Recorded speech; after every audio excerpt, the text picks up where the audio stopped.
தலைவர்களாக இருந்தாலும் கூட உங்களுடைய பிம்பமாக மட்டும்தான் எங்களுடைய பொறுப்பு. உங்களுடைய பிம்பம் தாங்க நாங்கள். உழைப்பு எல்லாம் உங்களுடையது. கடினமான பணி எல்லாம் நீங்கள் செய்வது. அடிப்படையிலே ஆளும் கட்சியை எதிர்த்து அரசியல் செய்வதெல்லாம் நீங்கள். கைது செய்யப்படுவதும் நீங்கள். காலை 2 மணிக்கு வந்து உங்களுடைய வீட்டினுடைய கதவை தட்டுவது கூட உங்களுடைய இல்லத்தில். ஆனால் எங்களுடைய வேலையெல்லாம் தலைவர்களாக மேலையில் அமர்ந்திருக்கக்கூடிய எங்களுடைய வேலையெல்லாம் உங்களோடு தோள் கொடுத்து தோள் நிற்பது மட்டும்தான் எங்களுடைய வேலை. உங்களை ஊக்கப்படுத்துவது எங்களுடைய வேலை. உங்களை தலைவர்களாக மாற்றி அழகு பார்ப்பது எங்களுடைய வேலை. ஆனால் நீங்கள் எத்தனை மாலைகள் எங்களுக்கு போட்டாலும் கூட மறுபடியும் அந்த மாலைகள் எல்லாம் உங்களுக்கு விழக்கூடிய மாலைகள். அதனால் உங்களுடைய அன்புக்கெல்லாம் நன்றி சொல்லி, சகோதர சகோதரிகளே, 226வது தொகுதியாக நம்முடைய கோயம்புத்தூர்ல சிங்காநல்லூர் சட்டப்பேரவை தொகுதியில என் மண் என் மக்கள் யாத்திரை நடந்து கொண்டிருக்கிறது. கோயம்புத்தூர்ல மற்ற தொகுதியில யாத்திரை நடந்த பொழுது சிங்காநல்லூருக்கு மட்டும் யாத்திரை அன்னைக்கு நடக்கலைங்க ஐயா. காரணம், மத்திய அமைச்சர் வருவதற்காக சில தொகுதிகளை நம்முடைய கட்சி முடிவு செய்து வைத்திருந்தார். இந்த தொகுதிக்கு மத்திய அமைச்சர் வர வேண்டிய தொகுதியாக இருந்தது சிங்காநல்லூர்.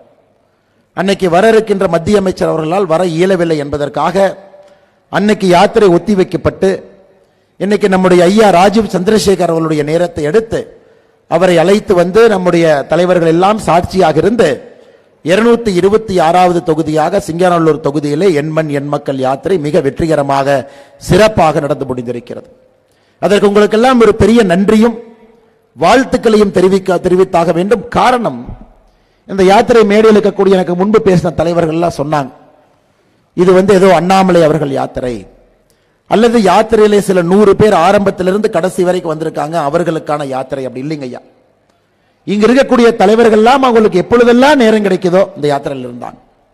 மிக முக்கியமாக இந்த யாத்திரை மக்கள் யாத்திரை, உங்களுக்காக நடத்தப்படுகின்ற யாத்திரை. உங்களுடைய நேரத்தை எல்லாம் ஒதுக்கி வைத்து இந்த யாத்திரையில முதல் தொகுதியாக ராமேஸ்வரத்திலிருந்து இன்னைக்கு 226வது தொகுதியாக சிங்காநல்லூர் வரை மக்கள் இதிலே பங்கேற்று ஆர்வமாக எழுச்சியாக நாங்கள் வாழக்கூடிய எங்களுடைய சொந்த மண்ணை மாற்றக்கூடிய சக்தி இந்த யாத்திரைக்கு இருக்கு. இந்த யாத்திரை ஆரம்பிக்கும் பொழுது நம்முடைய கட்சி அலுவலகத்தில் தலைவர்கள் ரொம்ப யோசனை பண்ணாங்க, என் மண் என் மக்கள் என்பது சரியான வார்த்தையா, எம் மண் எம் மக்கள் என்பது சரியான வார்த்தையா, என் என்கின்ற வார்த்தை இருக்க வேண்டியமா இல்ல எம் என்கின்ற வார்த்தை இருக்கணுமா, எம்முடைய மக்கள் அப்படி. அப்பொழுது நம்முடைய தலைவர்கள் எல்லாம் முடிவு செய்தார்கள், ஒரு மனிதரும் நம்முடைய தமிழ்நாட்டில் சகோதர சகோதரிகள் என்னுடைய மண் என்னுடைய மக்கள் என்று எப்ப பேச ஆரம்பிக்கின்றார்களோ அன்னைக்கு மாற்றம் வரும் என்பதற்காகத்தான் பாரதிய ஜனதா கட்சி இந்த யாத்திரைக்கு என் மண் என் மக்கள் என்கின்ற பெயரை நம்முடைய தலைவர்கள் எல்லாம் கட்சி அலுவலகத்தில் அந்த பெயர் வச்சாங்க.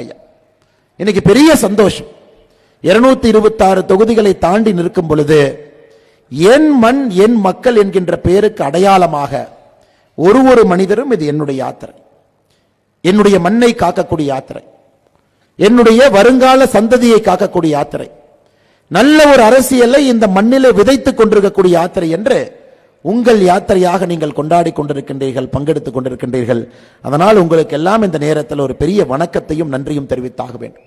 அதுவும் கோயம்புத்தூர் மாநகரத்தை பொறுத்தவரை அரசியலை எப்பொழுதும் குறுகிய கண்ணோட்டத்தோடு பார்க்காம ஒரு பெரிய கண்ணோட்டத்தோடு பார்க்கக்கூடிய ஒரு பெரிய ஒரு விஷயம் அந்த கோயம்புத்தூர் மக்களுக்கு இருக்குங்க ஐயா. காரணம், கோயம்புத்தூர் மக்களுக்கு நன்றாக தெரியும், உலகத்தில் எங்கே ஒரு பிரச்சனை நடந்தாலும் கூட அது கோயம்புத்தூரை பாதிக்கும் என்பதை முழுமையாக உணர்ந்திருக்கிறேன். கோயம்புத்தூரில் 1998 பிப்ரவரி 14 என்பதை நீங்க எப்பொழுதும் மறக்க போறதில்லை. காரணம், அந்த வெடிகுண்டு இங்கே வந்தது, மக்கள் கொல்லப்பட்டார்கள், 60 பேருக்கு மேல 250 பேருக்கு மேல காயமடைஞ்சாங்க. கோயம்புத்தூர் 20 வருஷம் போயிருக்குன்னா அந்த குற்றத்திற்கு சம்பந்தப்பட்டவர்கள் தமிழ்நாடு மட்டும் இல்லைங்க, தமிழ்நாடை தாண்டி எல்லாம் இருக்கிறாங்க. இன்னைக்கு கோயம்புத்தூர்ல இத்தனை சிறு குறு நிறுவனங்கள் இருக்கு. வானத்தியக்கா பேசினாங்க, முத்ரா கடன்ல தமிழகத்தில் அதிகமாக பயன்பெற்ற ஒரு மாவட்டம் கோயம்புத்தூர். சிறு குறு தொழிலாளர்களுக்கு மத்திய அரசு அதிகமாக ஊக்கப்படுத்தியிருக்கக்கூடிய மாவட்டம் கோயம்புத்தூர். அப்ப கோயம்புத்தூர்ல இருக்கக்கூடிய மக்கள் உங்களுடைய ஆர்டர் உலகம் முழுசா போகுது. ஜெர்மனியில, ஐரோப்பிய நாடுகள், அமெரிக்கா, ஜப்பான் எல்லா ஊருக்கும் கோயம்புத்தூர்ல இருந்து ஒரு பம்ப் செட் போகுது, கோயம்புத்தூர்ல இருந்து ஒரு துணி போகுதுங்க ஐயா, கோயம்புத்தூர்ல இருந்து ஆட்டோ உதிரி பாகங்கள் போகுது. ஏதோ ஒரு ஃபோர்டு கார்ல ஃபிட் ஆச்சுன்னா அது பங்களாதேஷ்ல ஓடலாம், வியட்நாம்ல ஓடலாம், கம்போடியால ஓடலாம், ஐரோப்பிய நாடுகள்ல ஓடலாம். அதனால கோயம்புத்தூர் மக்களுக்கு மிக தெளிவாக தெரியும், அரசியல் என்பது உலகத்திலே ஆரம்பித்து உள்ளூர் வரை தாக்கம் இருக்கும். அப்படிப்பட்ட அரசியலுக்கு கோயம்புத்தூர் மக்கள் எப்பொழுதும் கூட அந்த சூழ்நிலையை பார்த்து எப்படி அரசியல் மாறுகிறது என்பதை பார்த்து ஒரு கட்சி ஆதரிப்பாங்க. அது கோயம்புத்தூர் மண்ணினுடைய சிறப்பு. ஆனா இன்னைக்கு உலகத்திலிருந்து உள்ளூர் வரைக்கும் நீங்க பாத்தீங்கன்னா நமக்கு எவ்வளவு பெரிய தாக்கம் கோயம்புத்தூர் மண்ணிலே இருந்தாலும் 10 ஆண்டுகளாக கோயம்புத்தூர் மக்கள் நன்றாக இருக்கின்றார்கள். எந்த பிரச்சனையும் நமக்கு இல்லை என்றால் அதற்கு காரணமாக இருக்கக்கூடிய ஒரே ஒரு மனிதர் பாரத பிரதமர் நரேந்திர மோடி அவர்கள். 10 ஆண்டு கால ஆட்சி எல்லாம் நீங்க திரும்பி பாருங்க. கோயம்புத்தூர் சாதாரண ஊர் இல்லைங்க. அந்த ஒரே மாவட்டத்தில் மட்டுமே 250ற்கு மேற்பட்ட கல்லூரிகள். அதனால்தான் கல்லூரிகளுடைய நகரம் என்று கோயம்புத்தூரை சொல்றோம். படித்தவர்கள், பண்பானவர்கள், ரொம்ப நாகரிகமான மக்கள், எப்பொழுதும் கூட அரசியலை தொலைநோக்கு பார்வையோடு பார்த்து வாக்களிக்கக்கூடியவர்கள். அதனால்தான் எங்களுக்கு எல்லாம் பெரிய நம்பிக்கை இருக்கு. தமிழகத்தினுடைய முதல் தாமரை 2024 கோயம்புத்தூரிலே மலரும் என்பதில் உறுதியாக இருக்கின்றோம். என் மண் என் மக்கள் யாத்திரையினுடைய நிறைவு விழா கூட நீங்க பாருங்க, கோயம்புத்தூர் பாராளுமன்றத்திற்கு உட்பட்ட பல்லடம் சட்டப்பேரவை தொகுதியில் 27ஆம் தேதி நடக்க இருக்கு. அதனால எங்களுக்கு நிச்சயமா நம்பிக்கை இருக்கு. 27ஆம் தேதி அண்ணன் ஏபி முருகானந்தம் அவர்கள் சொன்னாங்க 15 லட்சம் பேர். இதுவரைக்கும் தமிழ்நாட்டில் எந்த அரசியல் கட்சியும் இதுபோல் ஒரு நிகழ்வை நடத்தியதில்லை. அதையெல்லாம் தாண்டி இன்னொரு வார்த்தையை சொல்ல வேண்டும் என்றால், எப்படி இந்த யாத்திரை மக்கள் யாத்திரையாக, சாதாரண மக்கள் பங்கெடுக்கக்கூடிய யாத்திரையாக மாறி இருக்கிறதோ, பிப்ரவரி 27ஆம் தேதி 12 மணிக்கு நீங்க எல்லாம் மாதாப்பூர் பல்லடம் பக்கத்தில் வரும் பொழுது உங்கள் குழந்தைகளை அழைத்து எதிர்கால இந்தியாவிற்கு பாரத பிரதமர் என்ன பேசுறாங்கன்னு ஒரு திருவிழாவை போல நீங்க கூட்டிட்டு வரணும். வீட்டில் அப்பா அம்மா இருக்கிறாங்க, பெரியவங்க இருக்கிறாங்க, கூட்டிட்டு வரணும். அப்பா அம்மா பெரியவங்க சொந்தக்காரங்க எல்லாம் ஒரு விசேஷத்துக்கு, ஒரு திருவிழாவுக்கு, உங்க குலதெய்வம் கோயிலுக்கு, ஒரு கோயிலுக்கு போய் எப்படி சாமி கும்பிடுவீங்களோ, எப்படி மகிழ்ச்சியாக குதூகலமாக செல்வீர்களோ, அதுபோல் உங்களுடைய உறவினர் எல்லாம் அழைத்து இந்த யாத்திரையில பங்கெடுக்க வேண்டும். யாத்திரையினுடைய நிறைவு ரொம்ப சந்தோஷங்க ஐயா. பிரதமர் அவர்கள் வரப்போறாங்க. தமிழகத்தில் பிரதமர் அவர்கள் 2021க்கு பிறகு பேச போகின்ற முதல் அரசியல் பேச்சு அந்த மேடையில் இருக்கும். அதுவும் சந்தோஷம். அதையெல்லாம் தாண்டி கண்ணில் தெரியுங்க ஐயா, நமக்கு எல்லாம் தெரியுது, நம்மால் உணர முடிகிறது. அதை வார்த்தைகளால் சொல்ல முடியாதுங்க ஐயா, சில டைம் எழுத முடியாது, ஆனால் உணர முடியும். ஓ, தமிழக அரசியல் மாற ஆரம்பிச்சிருச்சுங்க ஐயா. அந்த மாற்றத்தில் நின்று கொண்டிருக்கின்றோம். 1967 ஒரு மாற்றம். தேசிய கட்சி காங்கிரஸ் அகற்றப்பட்டு ஒரு திராவிட கட்சி திமுக ஆட்சிக்கு வந்தாங்க. இன்னைக்கு 2024 அந்த மாற்றம் நமக்கு தெரியுதுங்க ஐயா. அந்த உணர்வு நமக்கு தெரியுது. நம்ம எல்லோரும் கூட நம்மை சுற்றி உணர முடியும். ஓ, மறுபடியும் தேசிய கட்சி பாரதிய ஜனதா கட்சி தமிழகத்திற்குள்ள 2024 40க்கும் வென்று டெல்லியிலே ஆட்சியில் அமர்ந்தாலும் கூட 2026க்கான முதல் தாக்கம் 2024 மிக முக்கியமாக தமிழக மண்ணிலே வரும் என்பதை இந்த யாத்திரையினுடைய கடைசி நிறைவு நாள் 27ஆம் தேதி பிப்ரவரி உணர்த்துங்கய்யா. அதனால் உங்களுக்கு எல்லாம் எங்களுடைய அன்பான வேண்டுகோள், நீங்க உங்களுடைய குடும்ப விழாவாக, ஒரு கல்யாணத்துக்கு, ஒரு திருவிழாவுக்கு, ஒரு கோயிலுக்கு எப்படி போவீங்களோ, குழந்தைகளை, பெரியோர்களை, தாய்மார்களை எல்லோரையும் அழைச்சிக்கிட்டு உங்களுடைய விழாவாக நீங்கள் வர வேண்டும். கட்சி பாருங்க, 1200 ஏக்கர், 530 ஏக்கர்ல பார்க்கிங் வசதியும் மாநாட்டு பந்தலும். எங்கேயும் கூட ஒரு நெரிசல் இருக்கக்கூடாது. பாதுகாப்பாக பெண்கள் யாத்திரையிலே பங்கேற்றுவிட்டு பிரதமருடைய உரையை கேட்டுவிட்டு பாதுகாப்பா வெளியே போகணும். குழந்தைகள் வர்றாங்க, அவ்வளவு வெயிலாக என்னவாக இருந்தாலும் கூட தண்ணீரிலிருந்து உணவிலிருந்து வரக்கூடிய அனைவரும் கூட எந்த ஒரு மன கஷ்டமும் இல்லாமல் இந்த யாத்திரையில பங்கெடுக்க வேண்டும் என்பதற்காக கிட்டத்தட்ட 4500 பேர் பாரதிய ஜனதா கட்சியினுடைய தலைவர்கள், தொண்டர்கள் அங்கே பணி செய்து கொண்டிருக்கின்றார்கள். 4500 பேர். அதனால் சகோதர சகோதரிகளை 27ஆம் தேதி இந்த மாற்றத்திற்கான அந்த அற்புதமான மாநாட்டிற்கு நீங்க வரணும். பாரத பிரதமர் அவர்களுக்கு உங்களுடைய அன்பும் ஆசீர்வாதம் கொடுப்பதற்கு நீங்கள் வர வேண்டும் என்கின்ற மற்றும் ஒரு வேண்டுகோளை உங்கள் முன்னால் வைக்கின்றேன். பெரிய மகிழ்ச்சி என்னன்னாங்க ஐயா, முருகன் ஐயாவை பற்றி எங்களுக்கு ஒரு பெரிய மகிழ்ச்சி, நம்ம அனைவருக்கும் மகிழ்ச்சி. ஏன்னா அரசியல் ஐயா, உண்மையான ஜனநாயகம் என்னன்னா, ஒரு சாதாரண மனிதன் ஒரு உயர் பதவிக்கு வந்தால் ஜனநாயகத்திற்கு ஒரு மரியாதை, ஒரு அழகு. மனிதனுக்கு எந்தவித பாரபட்சமும் இல்லாமல் ஒரு கட்சியில எல்லா பொறுப்புக்கும் அந்த கட்சி கொண்டு வந்தால் அந்த கட்சிக்கு ஒரு அழகு. இன்னைக்கு கோனூர்ல ஒரு விவசாய குடும்பத்தில் தந்தை தாய் இருவரும் விவசாய வேலை இன்னைக்கும் செஞ்சுக்கிட்டு இருப்பாங்க. இப்ப கோனூருக்கு போனீங்கன்னா இன்னைக்கும் முருகன் ஐயாவுடைய தோட்டத்தில் வீட்டில் அவங்க வேலை செஞ்சுட்டு இருப்பாங்க, அப்பாவும் அம்மா. அந்த குடும்பத்திலே பிறந்து நீங்க பாருங்க, தமிழ்நாட்டில் எந்த அரசியல் கட்சியும் இது போல் செய்யாதுங்க ஐயா. மாநில தலைவராக, SC/ST கமிஷனுடைய வைஸ் சேர்மனாக, அதன் பிறகு பாராளுமன்ற உறுப்பினராக, அதன் பிறகு மத்திய அமைச்சராக, அதன் பிறகு மற்றும் ஒரு முறை பாராளுமன்ற உறுப்பினராக. அதுவும் பாருங்க, இன்னைக்கு இருக்கக்கூடிய அமைச்சர்கள்ல 2 அமைச்சர்களுக்கு மட்டும்தான் அந்த பாராளுமன்ற உறுப்பினர் ராஜ்யசபா அதை 2வது முறையாக நீடிச்சிருக்கிறாங்க. பாருங்க, 2 அமைச்சர்களுக்கு மட்டும்தான் திரும்ப அதை கொடுத்திருக்கிறாங்க. ஒருவர் நம்முடைய அமைச்சர் அஸ்வினி வைஷ்ணவ் அவர்கள், இன்னொருவர் நம்முடைய அண்ணன் முருகன் அவர்கள். இது என்ன ஐயா, ஒரு ஊக்கம் கொடுக்குது. இங்க எத்தனையோ இளைஞர்கள் சைட்ல நிப்பாங்க. ஒரு சின்ன குழந்தை இங்க இருக்கலாம். 2029 33% இடஒதுக்கீடு வந்து நடக்கக்கூடிய முதல் பாராளுமன்ற தேர்தல் 2029 வரும் பொழுது இங்க இருக்கவங்க யாரோ ஒருத்தர் MLA MP ஆகலாம். அதற்கு முன்னாடி MLA MP 2026 ஆகலாம். இங்க இருக்கக்கூடிய மாணவர்கள் யாராச்சும் இப்ப பார்த்துக்கிட்டு இருப்பாங்க, இந்த கட்சியிலே நானும் வரணும், நானும் தலைவரா வரணும், நானும் மக்களுக்கு சேவை பண்ண. இது போன்ற நிகழ்வு அவர்கள் எல்லோருக்கும் ஆக்கமும் ஊக்கமும் கொடுத்து கொண்டிருக்கிறது.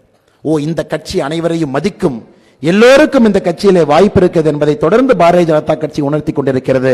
அதனால்தான் முருகன் ஐயாட்ட சொன்னோம், உங்களுடைய முதல் நிகழ்வு கொங்கு மண்டலத்தில் இருக்கணும், அதுவும் உங்களுடைய முதல் நிகழ்ச்சி கோயம்புத்தூர் மண்ணில் இருக்கணும். 20ஆம் தேதி நாடாளுமன்ற உறுப்பினராக தேர்ந்தெடுக்கப்பட்ட பிறகும் கூட 22ஆம் தேதி கோயம்புத்தூர்ல இந்த நிகழ்ச்சிக்கு தான் தன்னுடைய முதல் நிகழ்ச்சியாக வர வேண்டும் என்பதற்காக வந்திருக்கக்கூடிய அண்ணன் முருகன் அவர்களுக்கு உங்கள் அனைவரின் சார்பாக, பாரதிய ஜனதா கட்சியின் சார்பாக நம்முடைய மனமார்ந்த வாழ்த்துக்களை, நன்றிகளை தெரிவித்து அவருடைய பணி இன்னும் சிறக்கட்டும். ஒரு தனி மனிதராக மத்திய அரசுக்கும் மாநில அரசுக்கும் போராடி கொண்டிருக்கின்றார். எவ்வளவு போய் பேசுறாங்க பாரு. அது வானதி அக்கா எப்படித்தான் சட்டமன்றத்தில் இந்த குரூப் எல்லாம் சமாளிக்கிறாங்களோ. இன்னைக்கு வானதி அக்காவை சமாளிக்க முடியலன்னு தமிழ்நாட்டினுடைய முதலமைச்சர் ஸ்டாலின் அவர்கள் கிளம்பி வந்திருக்காரு பதில் சொல்ற. பாருங்க, அவருடைய அப்பா என்ன கேட்டாரு, பாரதிய ஜனதா கட்சி எங்க இருக்குன்னு கலைஞர் ஐயா கேட்டார். பாரதிய ஜனதா கட்சி எங்க இருக்கு, இங்க இருக்கா அங்க இருக்கான். இன்னைக்கு பாரதிய ஜனதா கட்சியினுடைய எங்களுடைய MLA-வனுடைய கேள்வியை சமாளிக்க ஒரு முதலமைச்சர் சட்டப்பேரவைக்கு வந்து நேற்று அவர் கேட்ட கேள்விக்கு இன்னைக்கு பதில் சொல்ல வேண்டிய நிலைமை உங்களுக்கு இருக்கு. அதாங்க பாரதிய ஜனதா கட்சி. MLA ஆபீஸ் திறக்கவே மாட்டாங்க. ஏதாச்சும் ஒரு பக்கம் MLA ஆபீஸ் திறந்து பார்த்துருக்கிறீங்களா? இந்த பாத யாத்திரையில் நான் போகும்போது ஒரு 10-15 இடத்துல பேசியிருக்கேன். இந்த MLA ஆபீஸ், MLA வந்து 2 வருடம் ஆகிறது, சில இடத்துல பேசியிருக்கிறாங்க. இங்க MLA வந்ததே இல்லை, இந்த ஆபீஸ் MLA-வே பார்த்ததில்லை, இந்த ஆபீஸ் திறந்த பிறகு பூட்டு தான் போட்டிருக்கு. ஆனா இங்க ஒரு MLA 234 MLA-ல ஒரு MLA சொல்றாங்க, என்னங்க திறக்கிறது, என் ஆபீஸ் ISO வாங்கியிருக்கிறேன், எப்ப வேண்டுமானாலும் யாரு வேண்டாலும் வரலாம். இதாங்க பாரதிய ஜனதா கட்சி. புதுமை எப்பொழுதுமே இருக்கும், எப்பொழுதுமே ஒரு படி முன்னாடி யோசிப்பாங்க, பழையதை ஏத்துக்கவே மாட்டாங்க, இன்னும் முன்னாடி செல்லலாமா, மக்கள் பணியை இன்னும் வேகப்படுத்தலாமா. ISOங்கிறது என்னங்க ஐயா, குவாலிட்டி மேனேஜ்மெண்ட் சிஸ்டம், ISO 901 என்னங்க அது? நீங்க MLA ஆபீஸ்க்கு ஒரு பெட்டிஷன் கொடுத்தீங்கன்னா இந்த நாளுக்குள்ள அந்த பெட்டிஷனுக்கு நாங்கள் நடவடிக்கை எடுப்போம் என்பதை உறுதி செய்வது ISO. மற்ற ஆபீஸ்ல பெட்டிஷனே வாங்க மாட்டாங்க ஐயா. பெட்டிஷன் கொடுத்தீங்கன்னா ISO 901 2015 குவாலிட்டி மேனேஜ்மெண்ட் சிஸ்டம்ல வானதி அக்காவுடைய அலுவலகத்துல கோயம்புத்தூர் தெற்கு சட்டமன்ற அலுவலகத்தில் ஒரு பெட்டிஷன் கொடுத்தீங்கன்னா உறுதி வார்த்தை கொடுத்து நடவடிக்கை எடுக்கும் என்று சொல்வது ISO. சும்மா ISO வாங்குறமாங்க ஐயா. இன்னைக்கு அது ஒரு இலக்கணமாக, மற்ற MLA-க்கெல்லாம் இலக்கணமாக இன்னைக்கு நம்முடைய கோயம்புத்தூர் தெற்கு தொகுதியினுடைய MLA அக்கா வானதி ஸ்ரீனிவாசன் அவர்கள் தமிழகத்தில், ஐயா ஒரு பானை சோறுக்கு ஒரு சோறு பதம் பாங்க, ஒரு சோறு எடுத்து பதம் பார்த்தா ஒரு பானை சோறுக்கு பதம். 2026 234 MLA-க்களுக்கு ஒரு சோறு பதமாக இருக்கக்கூடிய அக்கா வானதி ஸ்ரீனிவாசன் அவர்களுக்கு நன்றி கலந்த என்னுடைய வாழ்த்துக்களை வணக்கங்களை தெரிவித்து, மற்றும் ஒரு MLA அம்மா சரஸ்வதி அவங்க, அம்மாக்கு வந்து 75 வயசு தாண்டிட்டாங்க. எங்கேயாச்சும் அம்மா கூட போனீங்கன்னா யாரையாச்சும் பார்த்தாங்கன்னா ஸ்டெத்தஸ்கோப் எடுத்துருவாங்க கையில். அவங்க பேரே மக்கள் மருத்துவர், மொடக்குறிச்சி நம்முடைய சட்டப்பேரவை உறுப்பினர். வயது ஒரு பாரம் கிடையாது, எப்பொழுதும் கூட மக்கள் சேவை, கையிலே ஒரு மக்கள் மருத்துவராக ஒரு தனி பெயர். இதெல்லாம் பாரதிய ஜனதா கட்சியின் அடையாளம். MR காந்தி ஐயா ஒரு MLA நீங்க பாருங்க, அப்படியே கல்கண்டு போல வைத்திருக்கக்கூடிய பாரதிய ஜனதா கட்சி. அதனால்தான் தொடர்ந்து சொல்லிக் கொண்டிருக்கின்றோம், இந்த 4 எம்எல்ஏக்கள் ஒரு பானை சோறுனுடைய பதமுங்க. 2026 மக்கள் ஆதரவோடு 234 எம்எல்ஏக்கள் தமிழகம் முழுவதுமே இந்த 4 பேர் மாதிரி 234 வந்து உட்கார்ந்தா ஆட்சி எப்படி இருக்கணும் மக்கள் யோசிக்க வேண்டும். அதனால்தான் நீங்கள் அனைவருக்கும் பெரிய நம்பிக்கை இருக்கிறது, நிச்சயமாக மாற்றம் நடக்கும் என்கின்ற நம்பிக்கை. மேடையில் இருக்கக்கூடிய தலைவர்கள் எல்லோருக்கும் இந்த நேரத்தில் நான் நன்றி சொல்ல வேண்டிய கடமை கட்டாயம் எனக்கு இருக்குங்க ஐயா. பெருங்கோட்ட பொறுப்பாளராக சகோதரர் ஏபி முருகானந்தம் அவர்கள் இங்கே அமர்ந்து கொண்டிருக்கின்றார். ஐயா ஒரு பெரிய சவாலுங்க ஐயா. அதாவது ஆளும் கட்சி கிடையாது, அதிகாரப்பூர்வமாக எதிர்கட்சி கிடையாது. பாரதிய ஜனதா கட்சி 234 4 எம்எல்ஏக்கள் இருக்கிறோம். இன்னைக்கு நம்ம கிட்ட பாராளுமன்ற உறுப்பினர் ஒரே ஒருவர் அண்ணன் முருகன் அவங்க இருக்கிறாங்க. இந்த கட்சி எப்படி யோசிக்குதுனாங்க, இதுவரை தமிழகத்தினுடைய அரசியல்ல யாரும் செய்யாத ஒரு பொதுக்கூட்டத்தை நாங்கள் செய்வோம். யோசிக்கிறக்கே ஒரு தைரியம் வேணும், செயல்படுத்துவது இரண்டாவது தைரியம். அதுபோல் யோசித்து மாதாப்பூர்ல பல்லடத்துல 27ஆம் தேதி ஒரு பிரம்மாண்டமான மாநாட்டிற்கு தயாராகி கொண்டிருக்கக்கூடிய இவருடைய தலைமையில மிகப்பெரிய 4500க்கு மேல நம்முடைய தலைவர்கள் தொண்டர்கள் பணி செய்கின்றார்கள். ஏபி முருகானந்தம் அவர்களுக்கு என்னுடைய சிறப்பான நன்றிகளை வாழ்த்துக்களை தெரிவித்து, மிக முக்கியமாக இந்த மாவட்டத்தினுடைய தலைவர் ஆங்கிலத்தில் ஒரு வார்த்தை சொல்லுவாங்க, டைடன் உல் அப்படின்னு சொல்லுவாங்க. அதாவது ஒரு மனிதன் சித்தாந்தத்தில் எப்படி வந்து ஒரு உல், அதாவது மக்கள் பயன்படுத்தக்கூடிய ஒரு ஆடையில பட்டு ஆடையில அந்த பட்டுல ஒரு டைய கலந்துட்டீங்கன்னா எப்படி பிரிக்க முடியாதோ அதுபோல் சித்தாந்தத்தை பிரிக்க முடியாத ஒரு தலைவராக இருக்கக்கூடிய சகோதரர் ரமேஷ் அவர்கள் இங்கே அமர்ந்திருக்கின்றார். அவருடைய முதல் பொதுக்கூட்ட நிகழ்வும் கூட இதுதான். முதல் பொதுக்கூட்ட நிகழ்வு மாவட்ட தலைவராக பொறுப்பேற்ற பிறகு அவருக்கும் என்னுடைய வாழ்த்துக்களை நன்றிகளை தெரிவித்து, இதற்கு முன்பு மாவட்ட தலைவராக இருந்த அருமை சகோதரர் பாலாஜி உத்தமராஜ் அவர்கள் இந்த மேடையில் அமர்ந்திருக்கின்றார்கள். சிங்காநல்லூர் பகுதியை சார்ந்தவங்க. அவர் ஒரு மிக வித்தியாசமான தலைவர், நம்ம எல்லோருக்குமே தெரியும். மேடையில் பேச மாட்டாரு. நான் எலெக்ஷன் நிக்க போறேன், நான் பேச மாட்டேன், நான் பின்னாடி கட்சி வேலையை மட்டும்தான் செய்வேன். ஒரு எளிமையான தலைவராக இருந்து, தொண்டர்களுடைய தலைவராக இருந்து நிறைய பணியை செய்துவிட்டு, அவரே எனக்கு ஓய்வு வேண்டும் சிறிது காலம், என்னுடைய உடல்நிலைக்காக எனக்கு ஓய்வு வேண்டும் சிறிது காலம், மற்றவர்கள் ஓடட்டும், பின்னால் நான் ஓடுகின்றேன் என்று சொல்லி இன்னைக்கு இங்கு அமர்ந்திருக்கக்கூடிய பாலாஜி உத்தமராஜ் அண்ணனுக்கும் இந்த நேரத்தில் நன்றி கலந்த வாழ்த்துக்களை வணக்கங்களை தெரிவித்து, மேடையில் இருக்கக்கூடிய நம்முடைய எல்லா தலைவர்கள், மூத்த தலைவர்கள் இருக்கிறாங்க, மாநிலத்தினுடைய துணைத் தலைவர்கள் இங்க இருக்கிறாங்க, பேராசிரியர் கனக சபாபதி அண்ணன் இருக்கிறாங்க. அவர் உங்களுக்கு தெரியும், கோயம்புத்தூர் கோயம்புத்தூர் கோயம்புத்தூர் என்று அந்த மூச்சிலும் கோயம்புத்தூரை வைத்து பேசக்கூடிய தலைவர். அவருக்கு நன்றியை தெரிவித்து, நம்முடைய மாநில பொருளாளர் அரசியலிருந்து ஓய்வு பெறுவதாக என்கிட்ட சொன்னார். நான் மாநில தலைவராக பொறுப்பேற்கும் பொழுது இன்னைக்கு அந்த உண்மையை உங்கள்கிட்ட சொல்றேங்க. நான் சொன்னேன்னா, பாரதிய ஜனதா கட்சி ஆட்சிக்கு வரும் வரை உங்களுக்கு ஓய்வு இல்லை, அதுவரை நீங்கள் அந்த பொறுப்பில் இருந்துதான் வேண்டும், உங்களுக்கு ஓய்வு கொடுக்க போவதில்லை என்று வற்புறுத்தி மறுபடியும் மாநில பொருளாளராக தன்னுடைய பணியை செய்து கொண்டிருக்கக்கூடிய அண்ணன் SR சேகர் அவர்களுக்கு என்னுடைய நன்றி கலந்த வாழ்த்துக்களை வணக்கங்களை தெரிவித்து, மேடையின் மீது இருக்கக்கூடிய மூத்த தலைவர் அண்ணன் GK செல்லகுமார் அவர்கள், கோயம்புத்தூரும் அவருடைய குடும்பமும் ஒன்றாக கலந்திருக்கக்கூடிய ஒரு குடும்பம். இந்த கோயம்புத்தூருடைய பாரதிய ஜனதா கட்சி வளர்ச்சிக்கும் அவருடைய குடும்பத்தினுடைய பங்கும் மிகப்பெரிய ஒரு பங்கு இருக்கு. எனக்கு இளைஞர்களுடைய மேம்பாட்டிற்காக தொடர்ந்து பயிற்சிகள் நடத்தி கொடுக்கக்கூடிய அண்ணன் GK செல்லகுமார் அவர்கள் வேறு வேறு பொறுப்பில் பொதுச் செயலராக, துணைத் தலைவராக எல்லா பொறுப்பில் இருந்திருக்கிறாங்க. அண்ணனுக்கு நன்றி கலந்த வாழ்த்துக்களை வணக்கங்களை இந்த நேரத்தில் நான் தெரிவித்துக் கொள்கின்றேன். அண்ணன் அர்ஜுன் சம்பத் அவர்களுக்கு அறிமுகம் தேவையில்லைங்க. இந்து மக்களுடைய குரலாக தமிழகம் முழுவதுமே இந்த யாத்திரை எனக்கு தெரிந்து 50 தொகுதிக்கு மேல வந்திருக்கிறாங்க. 50 தொகுதிக்கு மேல எல்லா இடத்திலும் வந்திருக்கின்றார். அவருக்கு ஒரு பெரிய வெறி, திராவிட முன்னேற்ற கழகத்தை வேரோடு சாய்க்க வேண்டும் என்கின்ற பெரிய வெறியோடு ஒரு தலைவராக, இந்து மக்கள் கட்சியினுடைய அற்புதமான தலைவராக தொண்டர்களோடு இந்த நிகழ்ச்சியில பங்கேற்றுக் கொண்டிருக்கின்றார்கள். மாநில பொறுப்பாளர்கள் வந்திருக்கின்றார்கள். எல்லோருக்கும் நன்றி கலந்த வாழ்த்துக்களை வணக்கங்களை தெரிவித்துக் கொள்கின்றேன். தமிழ் மாநில காங்கிரசினுடைய தலைவர்கள் நம்ம மேடையில் இருக்கிறாங்க. ஐயா செல்வராஜ் அண்ணன், VV வாசன் அண்ணன் 2 பேரும் ஆதரவு தெரிவித்து நம்மோடு இந்த யாத்திரை நடந்து வந்திருக்கின்றார்கள். இருவருக்கும் எங்களுடைய அன்பு நன்றிகளை இந்த நேரத்தில் தெரிவித்துக் கொள்கின்றோம். அதே போல மேடையில் இருக்கக்கூடிய அண்ணன் எல்லா பொதுச் செயலாளர்கள், யாத்திரையினுடைய பொறுப்பாளர் நரேந்திரன் அவர்கள், இணை பொறுப்பாளர் அமர் பிரசாத் ரெட்டி அவர்கள், மிக முக்கியமாக அண்ணன் சேலஞ்சர் துரை அவர்கள். பாருங்க, கட்சியில் இணையும் போது என்ன சொல்லி இணைஞ்சாரு தெரியுங்களா? அண்ணன் சேலஞ்சர் துரை அவர்கள் கோயம்புத்தூர் தெற்கு தொகுதியினுடைய முன்னாள் சட்டமன்ற உறுப்பினர். அதுக்கு ஒரு பேரை கடைசியாக வச்சிருந்தாங்க. கட்சியில் இணையும் பொழுது மற்ற கட்சியெல்லாம் பார்த்தீங்கன்னா குதிரை பேரம் நடக்கும். நம்ம கட்சியில் இணைகிறீங்க, என்ன வேணும், என்ன வேணும் உங்களுக்கு அப்படின்னு. ஆனால் இவர் ஒரு என்ன நினைச்சாருன்னா, எல்லா கட்சியும் பார்த்துட்டங்க, இது பாரதிய ஜனதா கட்சியினுடைய காலம் என்பது முழுமையாக உணர்ந்திருக்கின்றேன்.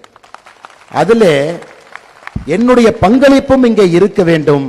எனக்கு எந்த பொறுப்பும் கொடுக்காதீங்க, எதுவும் வேண்டாம்.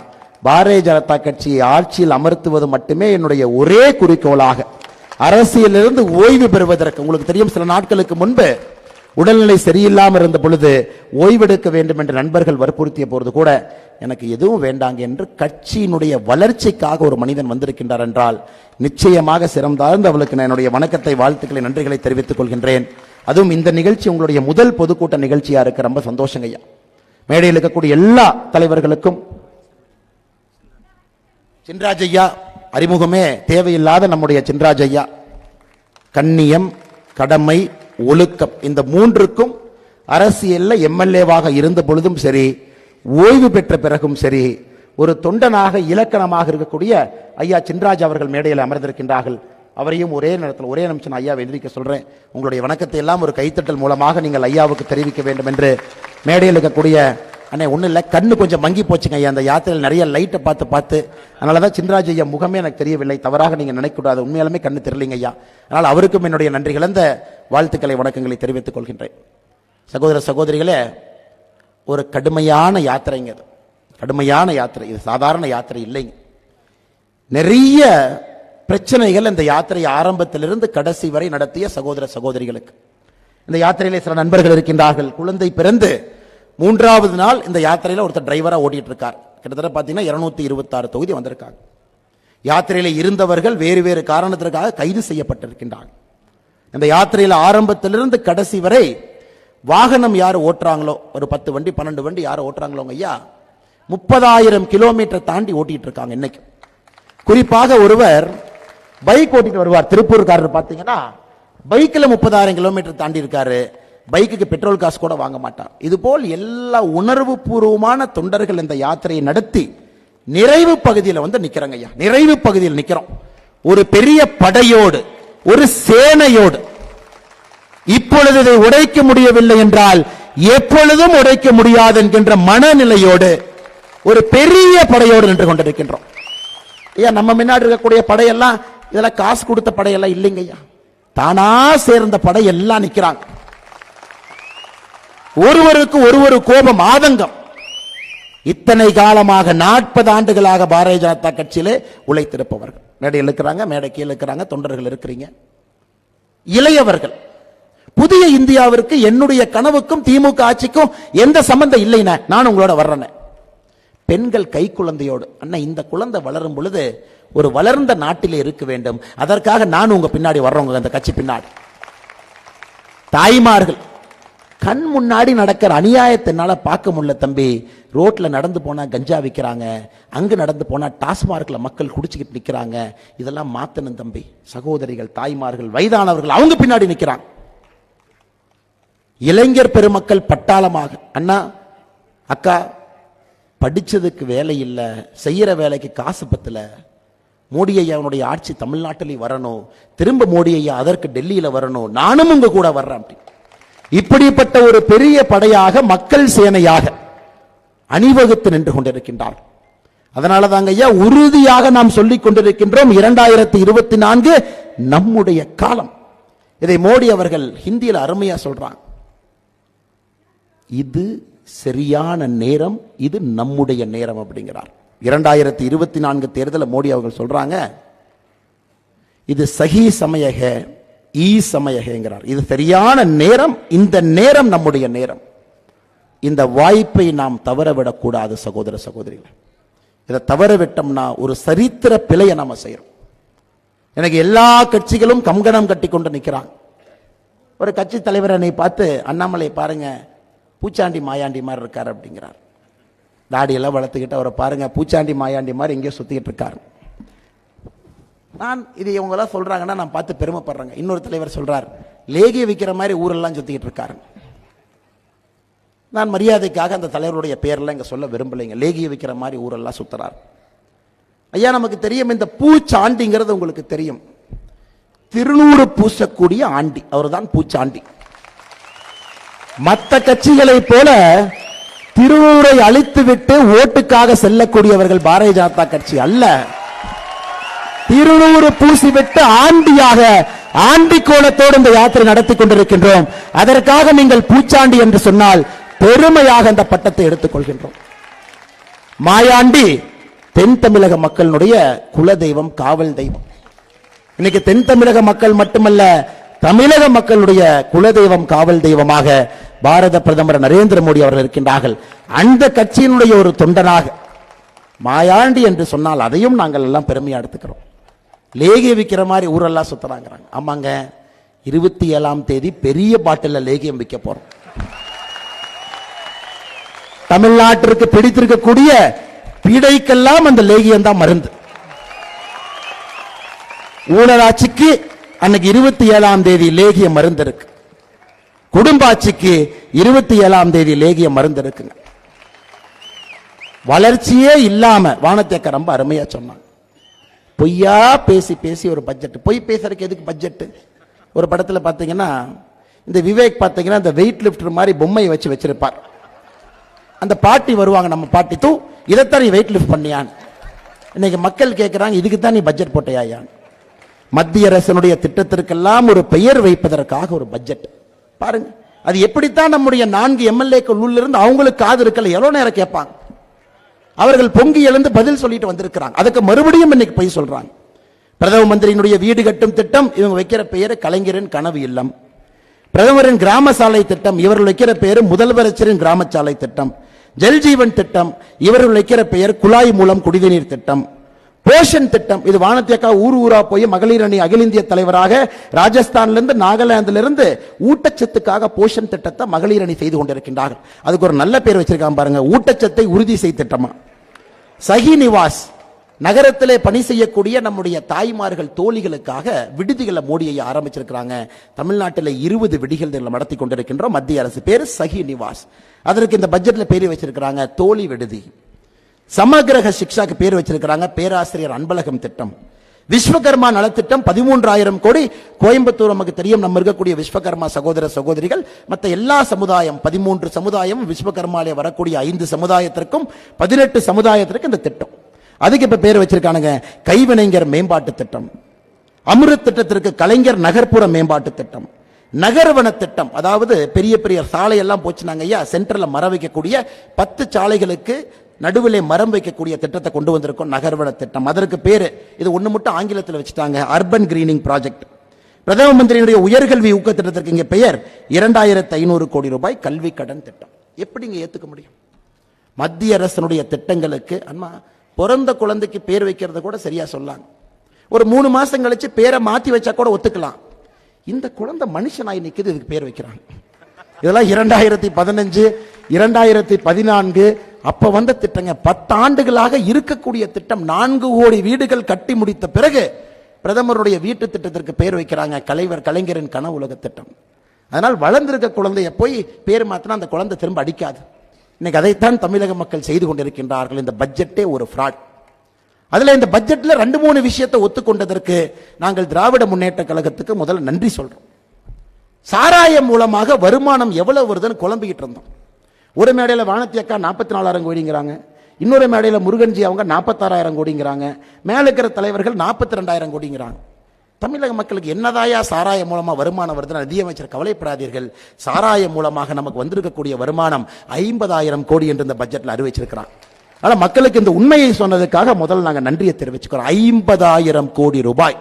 இந்தியாவில் எந்த மாநிலத்திலும் கூட சாராயம் பெற்று 50,000 கோடி இல்லை. அதுக்கு யாரோ ரொம்ப நல்லா சொன்னாங்க, ரொம்ப ரமையா சொன்னாங்க.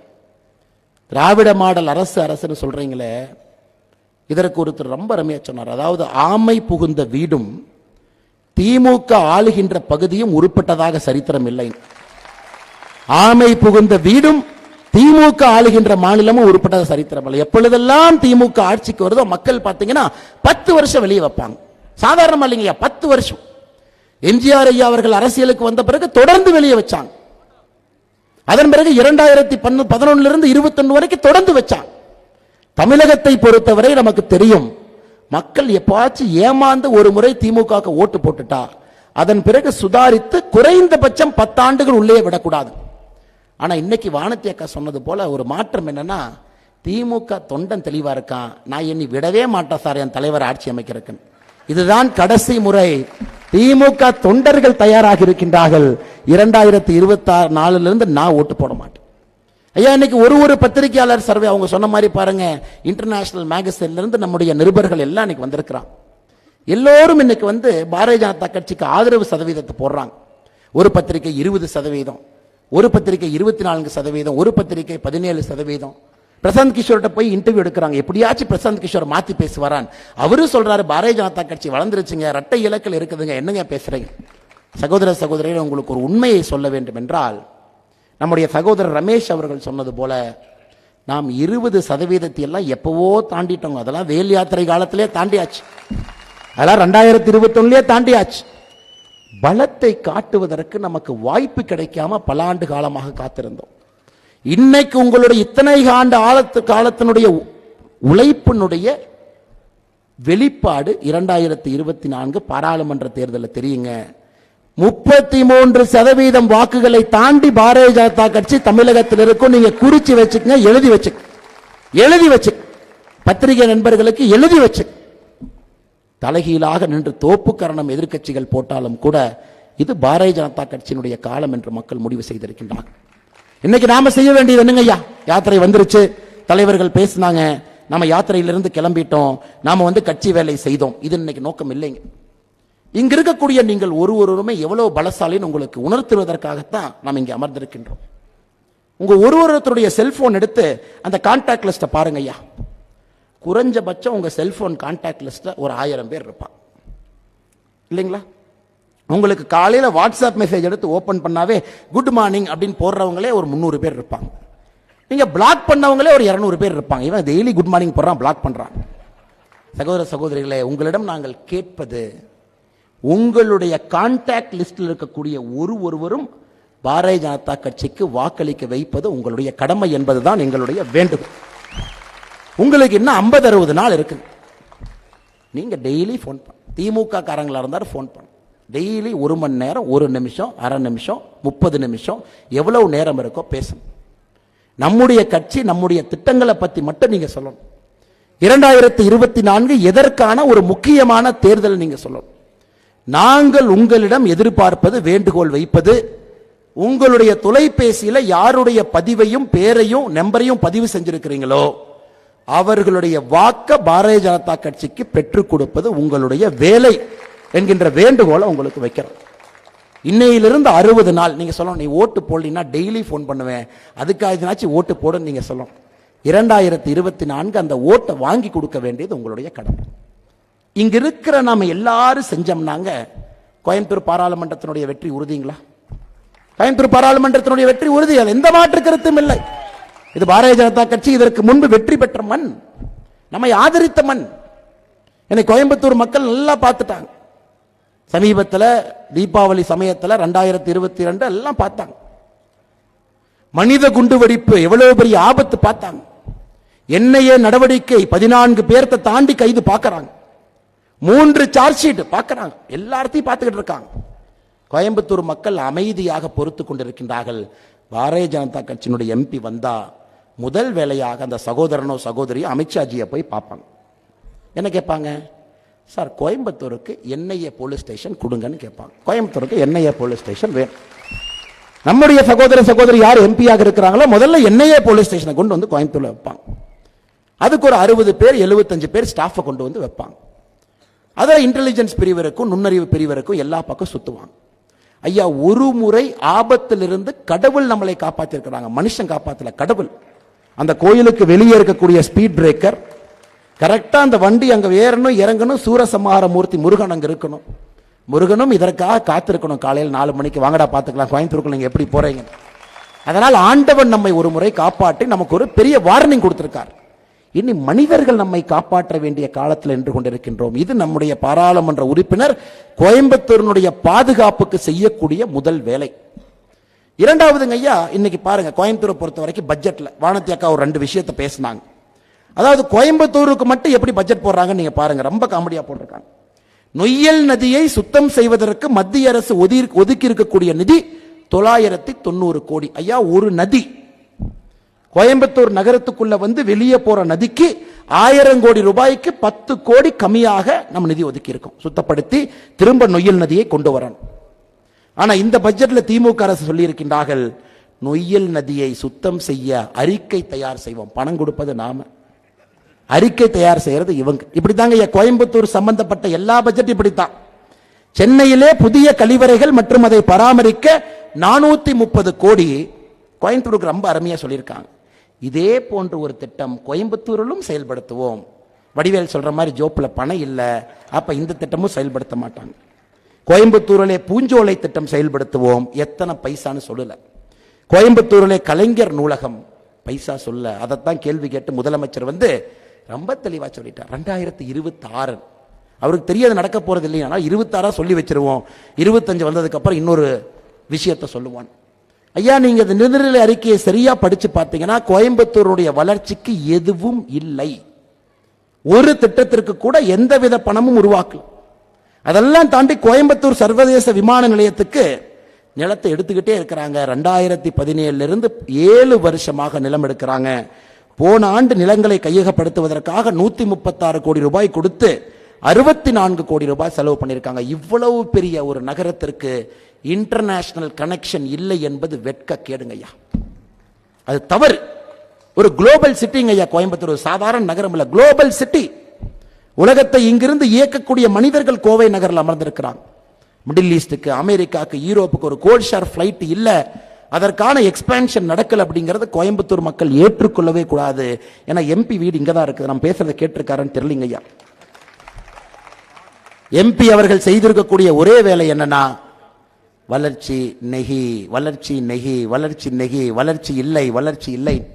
கோயம்புத்தூர்ல வளர்ச்சியே வரக்கூடாதுங்கிறதுக்காக ஒரு எம்பி இங்கே அமர்ந்திருக்கின்றார். வளர்ச்சி தப்பு தவறி கூட எட்டி பாத்திரக்கூடாது, எட்டி பாத்திரவே கூடாது. இன்னைக்கு கோயம்புத்தூர் எம்பியினுடைய நிலைமை பார்த்தீங்கன்னா, உலகத்தில் இது போன்ற நகரங்கள் வளரும் பொழுது கோயம்புத்தூர் உலக வளர்ச்சி நகரத்திலே மையப்புள்ளியா இருக்கணும். ஆனா இங்க இருக்கக்கூடிய பாராளுமன்ற உறுப்பினர் வளர்ச்சிக்கு எதிரியாக இருப்பதனால கரூருக்கு கோயம்புத்தூருக்கு 7500 ரூபாய்க்கு ஒரு நேஷனல் ஹைவே ப்ராஜெக்ட் எத்தனை நாளா கேட்டிருக்கிறோங்க ஐயா, 8 லேன் ப்ராஜெக்ட். அது வந்து அப்படியே கன்ஜெஷன் ஒதுக்கி அப்படியே சிட்டி வெளியே growth ஆகும். அனுமதி இல்லை, லேண்ட் அக்விசிஷன் நடக்கல. மத்திய அரசு எத்தனை முறை வானதி அக்கா அவர்களோ முருகன் ஐயாவோ போய் எத்தனை முறை நிதின் கட்கரி அவங்கள பார்த்து எத்தனை பெட்டிஷன் ஐயா கொடுக்கிறது. அங்கிருந்து பெட்டிஷன் இங்க வந்தா எதுவும் வேலையும் செய்வது கிடையாது. இன்னைக்கு ஒரு இன்னொரு பட்ஜெட்ல இன்னொன்னு ஏமாத்திருக்காங்க பாருங்க. விலாங்குறிச்சியில புதிய ஐடி பார்க் துவங்குவாங்களாமா, பட்ஜெட்ல சொல்லியிருக்கிறாங்க. 2020 பட்ஜெட்ல விலாங்குறிச்சி ஐடி பார்க் 2020லயே அறிவிச்சாங்க. செங்கலிங்கானா ஒன்னைங்கானா, சரி நாமளும் ஒன்று போட்டு பார்ப்போமே. 2024 பட்ஜெட்ல விலாங்குறிச்சியில ஐடி பார்க். ஐயா, நாம் ஒரு விஷயத்தை உண்மையாக புரிந்து கொள்ள வேண்டும் என்றால், வளர்ச்சிக்கும் திராவிட முன்னேற்ற கழகத்திற்கும் எந்த சம்பந்தம் இல்லை என்பதை தினமும் திராவிட முன்னேற்ற கழகம் உறுதி செய்து கொண்டிருக்கின்றார்கள். இந்த போட்டிருக்கக்கூடிய நிதிநிலை அறிக்கை என்பது மற்றும் ஒரு சாட்சி. நேற்று பாருங்க ஐயா, நம்ம பிரதமர் நேற்று கரும்புக்கு குறைந்தபட்ச ஆதரவு விலை, கரும்புக்கு குறைந்தபட்ச ஆதரவு விலை நேற்று உயர்த்தி இருக்கிறாங்க. 1 டன் கரும்புக்கு குறைந்தபட்ச ஆதரவு விலை 3150 இருந்து 3400 உயர்த்தி இருக்கின்றோம். 250 ரூபாய் உயர்த்தி இருக்கிறோம். ஐயா, நம்ம ஆட்சிக்கு வந்த பொழுது கரும்பினுடைய குறைந்தபட்ச ஆதரவு விலை ஒரு டன்னுக்கு 2100. 2014 10 ஆண்டுகள் கழித்து 2024 நம்முடைய ஆட்சியில குறைந்தபட்ச ஆதரவு விலை 2100 இருந்து 3400 1300 ரூபாய் நாம் ஏற்றிருக்கிறோம். 62% உயர்த்தி இருக்கோம். திமுக கார எவ்வளவு கில்லாடினாங்க ஐயா. தேர்தல் அறிக்கை 2021 எழுதியிருக்கா, நாங்கள் ஆட்சிக்கு வந்தால் கரும்பினுடைய குறைந்தபட்ச விலை ஒரு டன்னுக்கு 4000 ரூபாய் உயர்த்துவோம். அவங்களுக்கு தெரியும் எப்படி இருந்தாலும் பிஜேபி கார உயர்த்திடுவான், எப்படி இருந்தாலும் பிஜேபி கார 2100 இருந்து தூக்கிட்டு வந்து 3400 மோடி ஐயா நிறுத்தி இருக்காரு. 4000 2 வருஷம் நிறுத்தினதுக்கு அப்புறம் திமுக கார வந்து கரெக்டா ஸ்டிக்கர் ஒட்டுவான். சொன்னதல்ல செஞ்சமல்ல. 4000 ரூபாய் பட்ஜெட்ல சொன்னோம், எங்க தளபதி 2026க்கு முன்னாடி செஞ்சாங்க. இப்படி தாங்க ஐயா ஏமாற்று வேலை, பித்தலாட்ட வேலை நடந்து கொண்டிருக்கிறது. நேற்று கரும்புக்கு குறைந்தபட்சம். இந்தியா முழுவதும் பெட்ரோல் டீசல் பாருங்க, இந்தியா முழுவதும் பெட்ரோல் டீசல் பாருங்க. தமிழகத்தில் மட்டும்தான் பெட்ரோல் டீசல் அதிகமான விலை இருக்கக்கூடிய ஒரு மாநிலம். எவ்வளவு பெரிய நாடு. மோடி ஐயா எவ்வளவு பட்ஜெட் போடுறாருங்க, சும்மா போடுறாருங்களாங்க. 2024 உள்கட்டமைப்புக்காக நம்முடைய பட்ஜெட் 11 லட்சம் கோடி. 11,11,111 கோடி, 11 லட்சம் கோடி ரூபாய் உள்கட்டமைப்புக்கு. இங்கிருந்து ஐயா போடுறார் அவ்வளவு. நம்ம கிட்ட இருந்து வாங்கக்கூடிய, நம்ம கொடுக்கக்கூடிய வரியில பட்ஜெட் போடுறார். அந்த சிரமத்திலும் 2 முறை பெட்ரோல் டீசல் விலையை குறைக்கிறார். 10 ரூபா ஒருக்கா, 7 ரூபா ஒருக்கா எக்ஸைஸ் டியூட்டியை குறைக்கிறார். அப்படி இருந்தும் வளர்ச்சியில கை வைக்காம வளர்ச்சியும் நடக்குது. பெட்ரோல் டீசல் விலையை நம்முடைய ஆட்சி 2 முறை குறைத்து போன தீபாவளிக்கு 10 ரூபா 7 ரூபா குறைச்சோம். இவங்க தேர்தல் அறிக்கையில பெட்ரோல் டீசல் 5 ரூபா 4 ரூபா குறைக்கிறேன்னு தேர்தல் அறிக்கையில சொன்னாங்க. ஆனா எல்லா மாநிலங்களும், பாரதிய ஜனதா கட்சி மாநிலங்களும் பெட்ரோல் டீசல் விலையை மோடி அவர்கள் குறைத்த பிறகு மாநிலத்தில் ஒருக்கா குறைச்சாங்க. மோடி ஐயா நீங்க குறைச்சதுக்கு நன்றி, நானும் குறைக்கிறேன். என்னாச்சுங்க ஐயா? பாரதிய ஜனதா கட்சி ஆளுகின்ற மாநிலத்தில் இந்தியாவுடைய பெட்ரோல் டீசல் விலை மிக குறைவு. திராவிட முன்னேற்ற கழகம் கடன் வாங்கி பட்ஜெட் போடக்கூடிய ஒரு மாநிலத்தில் 8,30,000 கோடி கடனாக இந்த நிதி அறிக்கையில காட்டியிருக்காங்க. அதே பொய்யுங்க ஐயா. உண்மையான கடன் 9,50,000 கோடி, 1,20,000 கோடி கடனை பாண்ட மறைச்சிருக்கிறாங்க. அதுக்கு பாரதிய ஜனதா கட்சி 2-3 நாட்கள்ல வெள்ளை அறிக்கை கொடுக்கின்றோம். வாங்கிய கடனையும் மறைத்து 8,30,000 கோடி இந்தியாவில் நம்பர் 1 கடன். ஆனா உண்மையான கடன் 9.5 லட்சம் கோடிங்க ஐயா. அதிலும் பெட்ரோல் டீசலுக்கு வரி கொடுக்காம, வரியை குறைக்காம ஏமாற்று வேலை செய்து ஆட்சி நடத்தி கொண்டிருக்கின்றார்கள். இது பாரதிய ஜனதா கட்சிக்கும் தமிழகத்தில் இருக்கக்கூடிய திராவிட முன்னேற்ற கழகத்துக்கும் ஒரு உதாரணம் ஐயா. இது போன்ற பட்டியல் போட்டு நம்ம பேசிக்கிட்டே போலாம். வேளாண் அறிக்கை, சரி இதைத்தான் தங்கம் தென்னரசன் தான் பொய் சொல்லி மாட்டிக்கிட்டாருன்னு எம்ஆர்கே பன்னீர்செல்வன் வேளாண் பட்ஜெட் போடுறாரு. அதுல வானதி அக்கா எம்எல்ஏ சொல்றாங்க, அண்ணே அதுல ஒரு திட்டத்தை கொண்டு வர்றார் ரொம்ப பெருமையாக. திட்டத்தினுடைய பெயர் மண்ணுயிர் காத்து மண்ணுயிர் காப்போம். அப்படின்னா மண்ணை காப்பதற்கு அடையாள அட்டை. ஐயா மண் அடையாள அட்டை 2015 பாரதிய ஜனதா கட்சி கொண்டு வந்து 1.4 கோடி அட்டைகளை கொடுத்திருக்கின்றோம். 9 வருஷம் ஆகுதுங்க ஐயா திட்டத்தை கொண்டு வந்து. இன்னைக்கு வேளாண் பட்ஜெட்ல கொண்டு வந்திருக்கிறாங்க மண்வள அடையாள அட்டை கொண்டு வருவோம். இந்த மாதிரி ஏமாற்று வேலை எங்கேயாச்சும் பார்த்துருக்கீங்களாங்க ஐயா? இதுக்கு ஸ்டிக்கர் ஓட்டுறக்கு ஒரு குரூப். அதனால் சகோதர சகோதரிகள் நாம் தெளிவாக இருக்க. அதைத்தான் இன்னொன்று சொல்லியிருக்கார், தமிழ்நாடு உணவு தானிய உற்பத்தியில அதிகமாயிருச்சு. 2022-23 அதிகமா உணவு தானியத்தை உற்பத்தி பண்ணிட்டோம். ஒரு எல்கேஜி பாப்பாவை கூப்பிட்டு கோட்டா அந்த பாப்பா சொல்லும், அங்கிள் 2021-22 உணவு தானிய உற்பத்தி 119.97 லட்சம் மெட்ரிக் டன் அங்கிள். 2022-23 உணவு தானிய உற்பத்தி 116.91 லட்சம் மெட்ரிக் டன் அங்கிள். அப்ப 3 லட்சம் மெட்ரிக் டன் தமிழகத்தில் உணவு தானிய உற்பத்தி குறைந்திருக்கு அங்கிள் ஒரு எல்கேஜி பாப்பா சொல்லும். இத்தனையே அதிகாரியை வச்சுக்கிட்டு அத்தனை பேர்த்துக்கு சம்பளம் கொடுத்து எம்ஆர்கே பன்னீர்செல்வம் அவர்கள் திமுக ஆட்சிக்கு வந்த பிறகு தமிழகத்திலே உணவு தானிய உற்பத்தி 3 லட்சம் டன் குறைந்திருக்கும் பொழுது சட்டமன்றத்தில் பொய் சொல்றாரு. தமிழகத்தில் 2022-23 உணவு தானிய உற்பத்தி அதிகமாயிருக்கு. இந்த அநியாயத்தை எங்கேயாச்சும் பார்த்துருக்கிறீங்களா? அதற்கு ஒத்து உதுவதற்கு அந்த கட்சியை சார்ந்த 2 டெலிவிஷன் சேனல் போய் திமுக நண்பர்கிட்ட போய் பட்ஜெட் எப்படி இருந்துச்சு, பட்ஜெட் சூப்பரா இருந்தது அப்படின்னு. இன்னும் ஒரு திமுக தனவங்க போய் நீங்க பட்ஜெட் பத்தி என்ன நினைக்கிறீங்க, 10க்கு 10. இதையெல்லாம் இது போன்ற பொதுக்கூட்ட மேடைகள்ல நம்முடைய தலைவர்கள் பேசும் பொழுதுதான் நம்முடைய மக்களுக்கு தெரியுமோ இவ்வளவு ஏமாத்துறீங்களான். இதைத்தான் நம்முடைய பாரத பிரதமர் நரேந்திர மோடி அவர்கள் தொடர்ந்து சொல்லிக் கொண்டிருக்கின்றார்கள். வளர்ச்சி வளர்ச்சி வளர்ச்சி ஒரு பக்கம் ஐயா, இந்த பக்கம் கோபாலபுரத்தினுடைய வளர்ச்சி கோபாலபுரத்தினுடைய வளர்ச்சி கோபாலபுரத்தினுடைய வளர்ச்சி என்று திமுக ஒரு பக்கம். ஐயா தமிழகத்திலே வளர்ச்சி என்று என்ன சொல்றாங்களோ அது வீக்கம், அது வளர்ச்சி இல்லை, அது கட்டி. அதுவும் கோபாலபுரத்திற்கு வந்திருக்கக்கூடிய கட்டி நமக்கு வரலீங்க. அந்த கட்டி ஒரு நாள் நம்ம வெட்டி எடுக்கத்தான் போறோம், எங்கே தப்பிச்செல்லாம் போக முடியாது. இன்னைக்கு கோபாலபுரத்திலே நடக்கக்கூடிய வளர்ச்சியை வீக்கம் என்று சொல்லிக் கொண்டு ஒரு கும்பல். ஆனா இந்தியா முழுவதும் பட்டி தொட்டி எல்லாம் வளர்ச்சியை கொண்டு வந்து பாரதிய ஜனதா கட்சி நரேந்திர மோடி அவர்கள் ஒரு பக்கம். அதனால் சகோதர சகோதரிகளே, நேரம் 9:30 மணி ஆயிட்டு இருக்குதுங்க. இன்னும் நிறைய பேச வேண்டும். நம்முடைய தலைவர்கள் எல்லாம் சுருக்கமா பேசிட்டு அமர்ந்திருக்கின்றார்.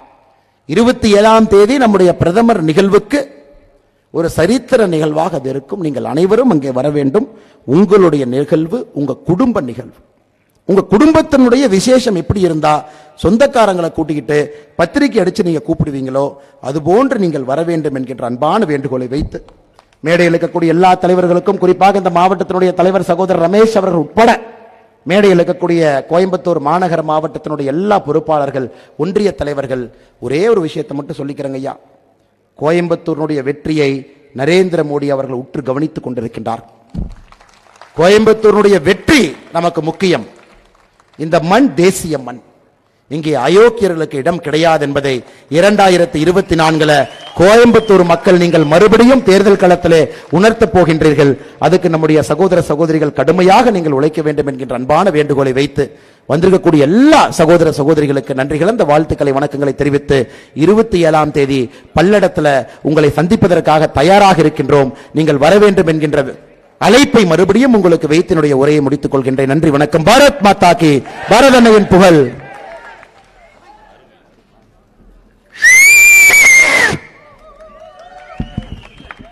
அண்ணன் அண்ணாமலை அவர்கள் கூறியது போல் ஆமை புகுந்த வீட்டில் இருக்க வேண்டாம் என்று 73வது வார்டு திமுக கவுன்சிலர் அவர்கள் தன்னை பாரதிய ஜனதா கட்சியிலே இணைப்பதற்காக வருகை தந்திருக்கிறார்கள். அவர்களை வருக வருக என வரவேற்கிறேன்.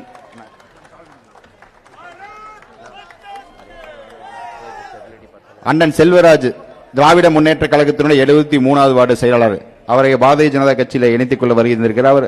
அண்ணன் அவர்கள் மரியாதை செய்கிறார்கள். அட்வொகேட் ராஜேந்திரன் அவர்களை மேடைக்கு வருமாறு அன்புடன் அழைக்கிறேன்.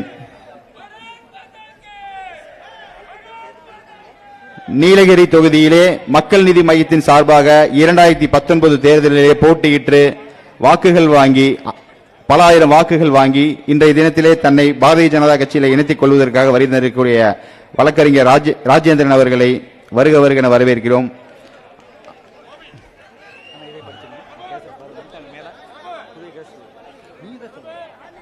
அடுத்ததாக வழக்கறிஞர் ராஜேந்திரன் அவர்களுக்கு சால்வை அணிவித்து பாரதிய ஜனதா கட்சியிலே மாநில தலைவர்கள் இணைத்துக் கொள்கிறார்கள். ஐயாவளி கோவிலுடைய நிர்வாகிகள்